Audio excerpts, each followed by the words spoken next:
man kana yuridul ajilah ajjalna lahu fiha ma nasha'u liman nurid. Dan barang siapa yang berkehendak dengan amalannya itu akan segera balas atas dunia. Ada orang dia bila buat amalan dia nak instant reward, balasan segera.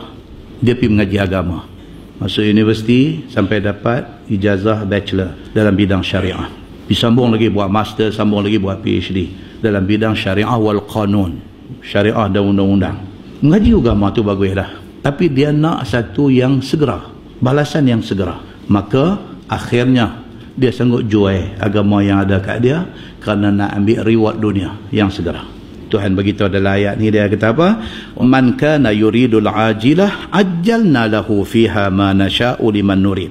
Siapa yang nak dengan amalan yang dia buat itu balasan segera atas dunia, nescaya kami akan segerakan bagi kepada dia balasan di dunia ini dengan barang yang kami kehendaki bagi mereka yang kami kehendaki. Kalau itu dia mau, Tuhan kata aku bagi.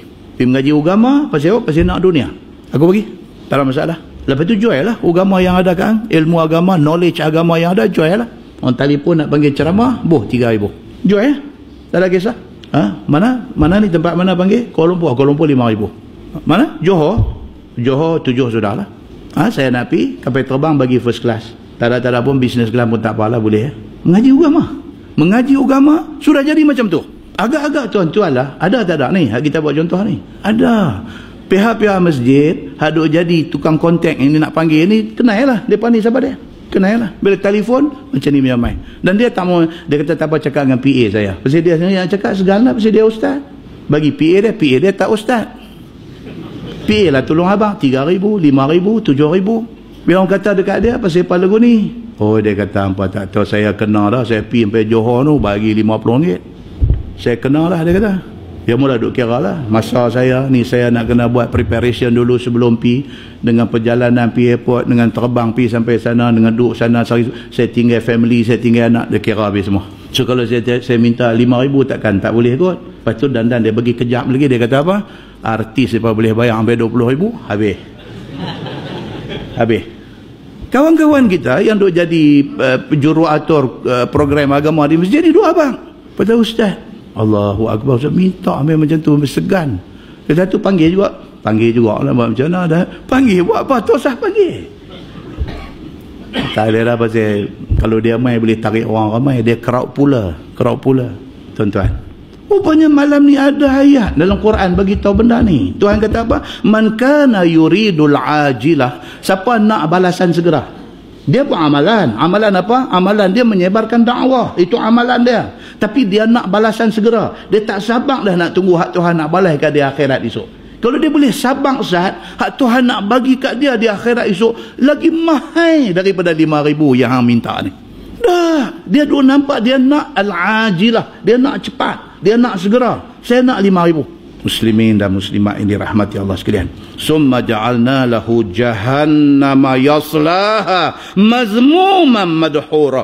Kemudian Tuhan kata apa? Kami jadi baginya neraka di hari akhirat esok, masuk ia di dalamnya dengan segala kecelaan. Atas dunia hang tak sabar dah, atas amalan dakwah yang hang buat tu, hang mau balasan segera, hang mau dalam bentuk ringgit. Okey, aku bagi.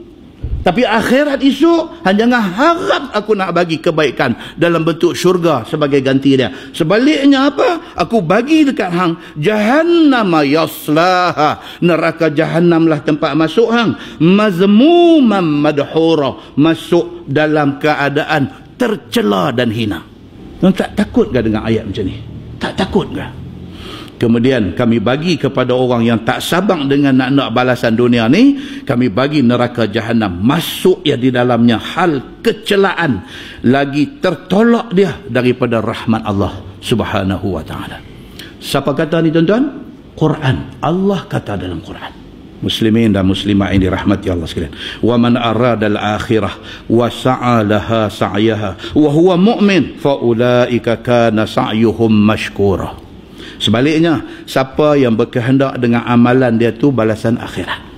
Dia buat kerja, dia buat amalan, dia buat kerja dakwah dan sebagainya, dia nak Allah bagi dekat dia di akhirat esok. Dia nak yang tu. Dan beramal ia bagi akhirat akan amalan yang layak dengan dia. dia buat, dia serah kepada Allah Subhanahu wa ta'ala. Daripada mengerjakan apa yang Allah suruh, tinggal apa yang Allah tegah kerana Allah semata-mata, dan dia beriman sungguh dengan Allah, dia membenarkan dengan hatinya kepada Allah Tuhannya, dan Nabi Muhammad itu Rasul Allah kepadanya, dan Quran itu kitab Allah kepadanya, maka mereka itulah yang ada amalan mereka itu diterima oleh Allah, lagi diberi pahala atasnya. Hak ni, hak lagi satu ni, ikhlas dia. Tuan tengok ulama dulu-dulu, mereka bukan selebriti, mereka tak mencari populariti. Sampai hari ni nama mereka orang sebut, mereka warak dengan Allah. Tuan tengok contoh terdekat, kita kata Tok Guru Ni Aziz, pious, orang putih kata pious. Dia seorang yang saleh dan satu orang yang warak. 20 tahun jadi Menteri Besar Kelantan, macam itulah dia. Tak ada ingat nak tunjuk dekat siapa, tak ada ingat nak cari populariti, tak ada. Dia kira dia buat kerja ni amanah Allah, dia maintain macam tu saja. Sampai hari ni orang sebut nama dia, mulia namanya pada sebutan manusia, lebih mulia dia di sisi Allah Subhanahu wa ta'ala.